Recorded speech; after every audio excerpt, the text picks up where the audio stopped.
예수께서 눈을 들어 제자들을 보시고 이르시되 너희 가난한 자는 복이 있나니 하나님의 나라가 너희 것이며 지금 줄인 자는 복이 있나니 너희가 배부름을 얻을 것이요 지금 우는 자는 복이 있나니 너희가 웃을 것이며 인자로 말미암아 사람들이 너희를 미워하고 멀리하고 욕하고 너희 이름을 악하다 하여 버릴 때에는 너희에게 복이 있도다. 그날에 기뻐하고 뛰놀라. 하늘에서 너희 상이 크미니라. 그들의 조상들이 선지자들에게 이와 같이 하였느니라. 그러나 화 있을진저 너희 부요한 자여 너희는 너희의 위로를 이미 받았도다. 화 있을진저 너희 지금 배부른 자여 너희는 줄이리로다. 화 있을진저 너희 지금 웃는 자여 너희가 애통하며 울리로다. 모든 사람이 너희를 칭찬하면 화가 있도다. 그들의 조상들이 거짓 선지자들에게 이와 같이 하였느니라. 아멘. 1961년 미국의 35대 대통령으로 케네디 대통령이 취임하면서 했던 그 취임 연설은 지금도 많은 사람들이 또렷하게 기억할 만큼 아주 유명한 선언이었습니다. 국가가 나를 위해서 뭘 해줄 수 있는지를 묻지 말고 내가 국가를 위해서 뭘 할 수 있는지를 물으십시오. 이것이 취임 연설 중에 가장 유명한 문구였습니다. 이 연설은 그 당시 많은 사람들에게 신선하고 충격적인 반응을 불렀습니다. 국가와 나 사이의 생각을 바꾸는 연설, 주어와 목적어가 바뀌어내는 지금까지의 국가관을 다시 생각하게 하는 어떤 의미에서는 아주 폭탄선언 같은 연설이었습니다. 제가 철이 들면서 그 연설을 처음 접했을 때 이게 저 혼자만의 생각이었는지는 모르겠지만 예수님의 말씀이 생각났습니다. 너희는 먼저 그의 나라와 그의 의를 구하라. 이게 저 혼자 생각인지는 모르긴 해도 케네디 대통령은 분명히 이 예수님의 말씀에서 영감을 받았을 것이라 혼자 그렇게 생각한 적도 있습니다. 물론 예수님의 설교와는 좀 다른 점이 있습니다. 예수님이 무엇을 먹을까, 무엇을 입을까 염려하지 말라. 또 먼저 하나님의 의와 나라를 구하라고 설교하신 그 설교를 들은 사람들은 먹고 배부른 사람들이 아닙니다. 가난하지 않은 사람들도 아니었고 애통하지 않는 사람들도 아니었습니다. 그때 예수님의 설교를 듣는 청중들의 대부분은 당시 피폐한 사회를 힘들게 살아가는 서민들이었습니다. 그리고 100% 전부는 로마의 식민지 속에서 압제를 받고 있는 유대인들이었습니다. 그런데 그런 사람들 앞에서 무엇을 먹을까 무엇을 입을까 염려하지 말라. 먼저 하나님의 나라와 의를 구하라. 아마 현실적인 정치 감각을 가진 사람이 반응한다면 국민의 상황은 생각하지도 않고 민생은 돌보지도 않는 엉뚱한 발언이라고 공격당할 수도 있는 말입니다. 그만큼 예수님의 말씀은 충격적인 말씀이고 현실을 뛰어넘는 천국 복음이기 때문입니다. 오늘 본문의 말씀도 마찬가지입니다. 오늘 본문의 말씀도 그 당시의 바리새인들에게 또 그때의 많은 사람들에게 모두에게 지금까지 생각했던 사고방식을 바꾸도록 하는 선포의 말씀입니다. 아닌 게 아니라 현대사회에서는 더더욱 깊은 생각을 요구하는 그런 말씀입니다. 오늘 본문 앞에까지 누가복음이 전해준 예수님의 모습은 인자하게 말씀하시고 병자를 어루만지시기까지 하시는 온화한 예수님의 모습을 보여주었습니다. 그런데 오늘부터 이 말씀은 지금까지와는 다른 예수님의 아주 엄중한 모습, 도끼로 나무를 쪼개듯이 선과 악을 구분하는 말씀입니다. 아마 지금까지 예수님의 인자하신 모습을 보았던 사람이라면 서슴없이 화 있을진저 하시면서 폭탄 선언을 아끼지 아니하시는 예수님의 모습에서 충격을 받았을 것입니다. 어쩌면 우리도 각오하고 오늘의 말씀을 들어야 합니다. 오늘 누가복음 6장 20절부터 마지막 6장 49절까지의 말씀은 마태복음 5장부터 7장까지의 말씀과 종종 비교되어서 얘기되는 말씀입니다. 아마도 마태복음 5장부터 적혀있는 예수님의 설교를 아시는 분들은 오늘 말씀에서 비슷한 형태의 말씀이라는 것을 짐작하실 수 있을 것입니다. 그래서 어떤 분들은 오해할 때도 많습니다. 이 누가복음은 마태복음의 예수님의 설교를 아주 요약해서 적은 것이라고 오해하기도 합니다. 그럴 만한 것도 한 것이 마태복음은 5장부터 7장까지 예수님의 설교를 아주 길게 107절에 걸쳐서 자세하게 기록하고 있는데 누가복음은 겨우 30절 만에 아주 짧게 기록해 놓았기 때문입니다. 또 우리가 잘 아는 유명한 산상팔복이라고 하는 것이 마태복음이 있는데 누가복음에서는 단지 4개의 복만을 말씀합니다. 당연히 누가복음의 말씀이 마태복음의 말씀을 요약한 것이라 그렇게 볼 수도 있습니다. 그렇지만은 말씀의 핵심을 본다면 마태복음의 설교와 누가복음의 설교는 그 강조하는 바가 다르다는 것을 알 수 있습니다. 마태복음은 아주 자세하게 누구나 실천해야 하는 믿음의 행동, 그런 믿음의 행동에 초점을 두고 말씀하고 있다면 누가복음은 인생길에 믿음으로 사는 원론적인 말씀을 우리에게 가르쳐 줍니다. 이 누가복음의 말씀은 하나님을 믿는다고 하면서도 현실에 발을 담근 채 사는 사람들에게 주시는 말씀입니다. 그런 사람들에게는 대단히 충격적인 말씀입니다. 현실에 발을 두고 살지 말고 천국에 발을 두고 살아야 한다. 그렇게 생각을 바꾸도록 하시는 말씀입니다. 현실이 주는 즐거움이 있지만 바로 그 즐거움은 곧 끝날 것이고 그렇게 현실만 바라보고 사는 사람들에게는 화가 임할 것이라고 그렇게 하는 준엄한 말씀이기도 합니다. 그래서 성경학자들은 마태복음은 예수님이 산 위에서 가르치신 산상설교라고 얘기하고 반면에 이 누가복음의 말씀은 오늘 본문 앞에 6장 17절의 말씀처럼 평지에서 가르치시는 평지설교라고 이렇게 두 가지를 구분해서 설명합니다. 예수님은 지금 이 땅에 두 종류의 사람이 있고 두 종류의 인생길이 있다고 말씀하고 있습니다. 하나는 복이 있는 사람이고 하나는 화를 받을 사람입니다. 이 두 사람의 대조를 아주 명확하게 표현하셨습니다. 그저 슬쩍 말씀하신 것이 아닙니다. 마태복음에서는 누구를 지목해서 표현하지 않는 데 반해서 누가복음에서는 너희라고 하는 2인칭을 사용하면서 직접 대면하듯이 말씀하고 있습니다. 또 누가복음에서 말씀하는 복 있는 사람은 지금 가난한 사람, 지금 줄인 사람, 지금 우는 사람, 주위에서 모욕을 받는 사람이라고 말씀하십니다.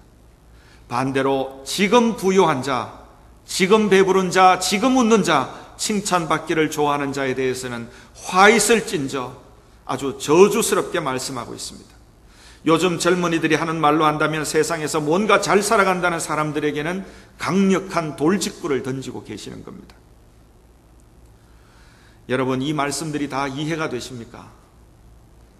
오늘 예수님의 말씀을 여러분들은 얼마만큼 머리와 가슴에 이해하고 받아들여지시고 있습니까?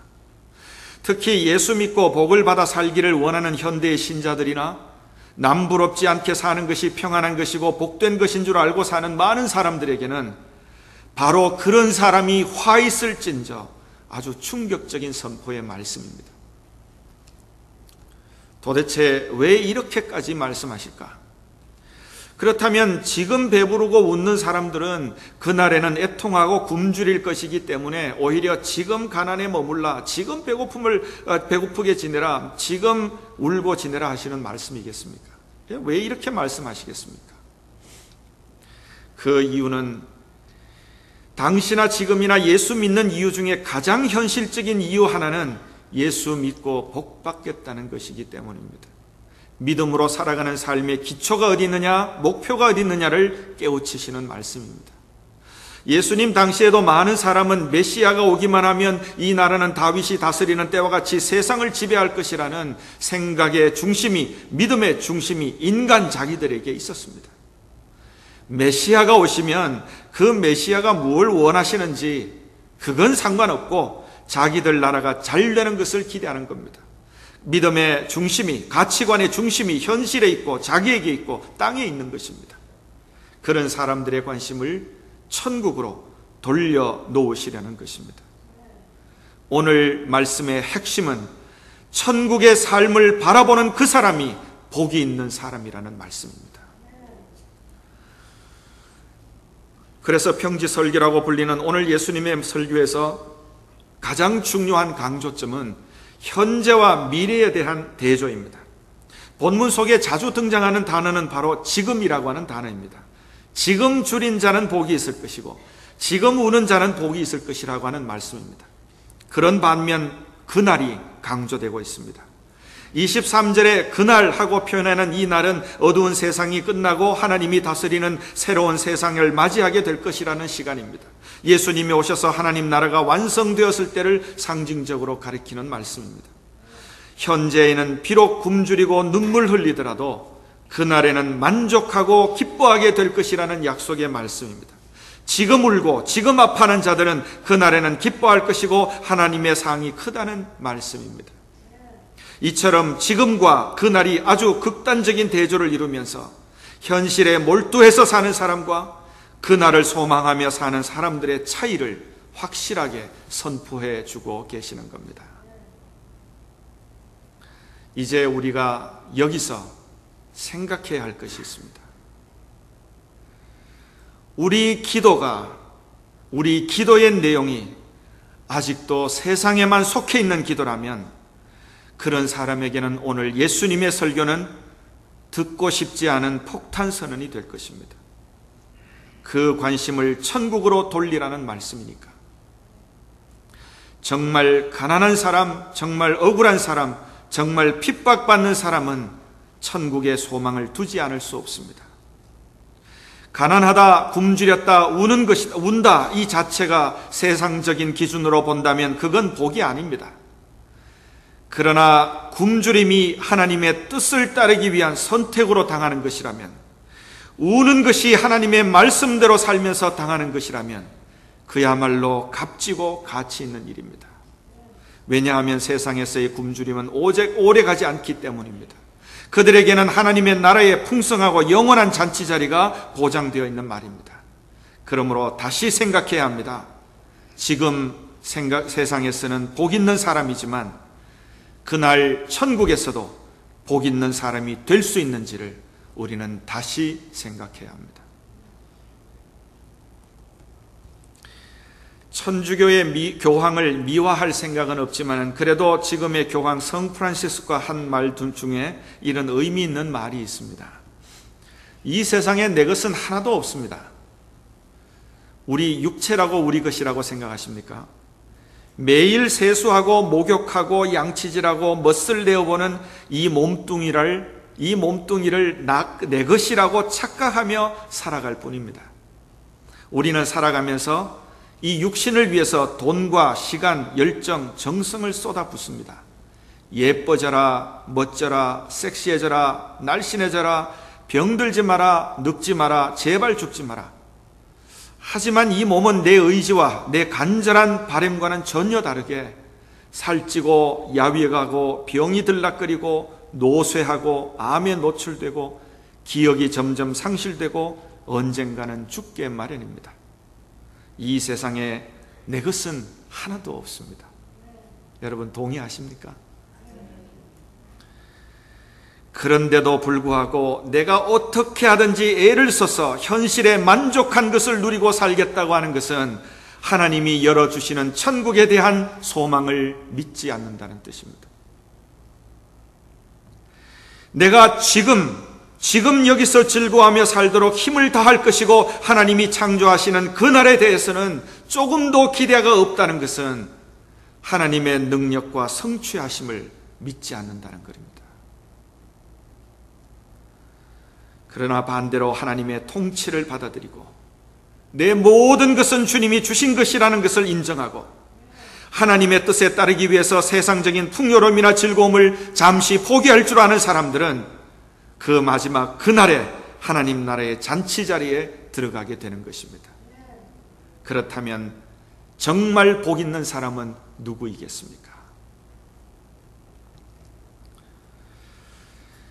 빌립보서 4장 11절부터 13절에 보면 바울 사도의 고백과 같은 말씀이 적혀 있습니다. 우리 한번 같이 찾아서 읽어보시겠습니다. 빌립보서 4장 11절부터 13절의 말씀입니다.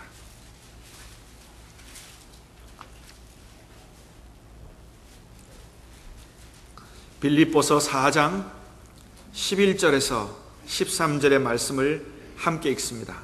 내가 궁핍함으로 말하는 것이 아니니라. 어떠한 형편에든지 나는 자족하기를 배웠노니 나는 비천에 처할 줄도 알고 풍부에 처할 줄도 알아. 모든 일 곧 배부름과 배고픔과 풍부와 궁핍에도 처할 줄 아는 일체의 비결을 배웠노라. 내게 능력 주시는 자 안에서 내가 모든 것을 할 수 있느니라. 아멘. 이 바울 사도는 우리가 잘 아는 대로 다메섹 도상에서 예수님을 만난 후에 이전에 쌓아왔던 그의 모든 삶의 기득권과 풍요로움과 안전함을 포기했습니다. 주님의 사도가 되기 위해서 바울은 세상적인 모든 것을 내려놓고 오히려 불편하다고 할 수 있는 삶을 시작한 것입니다. 그러나 그렇다고 해서 바울이 스스로 불행하다고 생각했을까요? 아닙니다. 자족의 비결을 터득했다는 얘기입니다. 그는 배부름과 배고픔과 풍부와 궁핍에도 처할 줄 아는 일체의 비결을 배웠다는 겁니다. 하나님의 뜻에 절대 순종하는 일의 가치, 삶의 가치와 목표를 세우고 나니까 어떠한 형편이든지 자족할 수 있는 믿음의 삶을 가질 수 있게 되었다는 얘기입니다. 배부르다고 해서 나태해지지 아니하고, 배고프다고 해서 불평하지 아니하고, 내게 좀 억울한 일이 있다고 해서 원망하지 아니하고, 내 손에 뭐가 좀 있고 없고 만사가 원하는 대로 되고 안 되고 이런 것에 흔들리지 않는 꿋꿋한 소망으로 사는 믿음을 가지게 되었다는 얘기입니다. 성도 여러분, 사도 바울처럼 우리도 우리 믿음에 자족하고 현재의 삶에서부터 천국을 소망하는 삶을 살아야 할 줄로 압니다. 배고픔과 슬픔을 억지로 참아내는 삶이 아니라 어떤 형편에서든 나와 함께 하시는 주님의 은혜 가운데서 자족하는 믿음을 가지고 감사하며 사는 삶으로 살아가야 할 줄로 압니다. 우리 인간의 욕심으로 내 능력으로 할 수 없지만은 바울의 고백처럼 내게 능력 주시는 자 안에서 우리는 그렇게 할 수 있습니다. 이제 설교를 마치면서 어느 목사님이 저에게 메시지로 보내준 그림 한 장을 한번 보여드리려고 합니다. 참 의미 있는 그림이라고 생각합니다.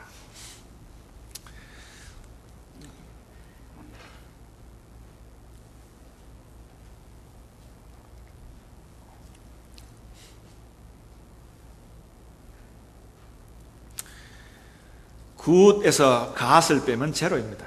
그렇죠? 세상에 아무리 좋은 것을 얻었다 할지라도 하나님이 없으면 아무것도 아닙니다. 그런데 반대로 아무리 제로라도 갓이 계시면 굿입니다. 아무것도 아닌 삶일지라도 하나님만 계시면 아름다운 것입니다. 모든 것을 가졌어도 하나님과 그의 나라를 소유하지 못했다면 그는 가장 불쌍한 사람입니다. 그러나 비록 세상에서 필요한 모든 것을 다 소유하지 못했어도 하나님과 그의 나라를 소유하였다면 그는 가장 축복받은 사람입니다.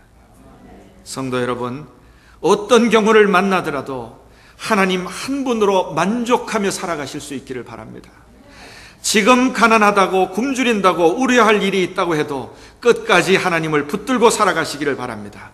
지금 주님의 뜻대로, 지금 주님이 주신 소망대로 사는 신자가 되어서 그날에 하나님과 함께 웃으며 사시는 복된 신자들이 다 되실 수 있기를 진심으로 기원합니다. 기도하시겠습니다. 이 시간 기도하실 때 오늘 주님께서 진심 어리게 우리에게 가르쳐 주신 대로 어떤 사람이 복된 사람이며 어떤 사람이 화 있는 사람인지를 우리가 하나님이 주신 믿음의 지혜로 잘 깨달을 수 있기를 기도하시기 바랍니다. 내가 일체의 자족의 비결을 배웠다는 말씀처럼 우리의 삶의 환경이나 어떠한 일이 있다 할지라도 오직 주님의 주신 은혜, 하나님 한 분을 기뻐하며 감사하며 소망 가운데 살아가기를 소원하고 다짐하는 성도 여러분들의 기도가 있으시기를 간절히 기원합니다.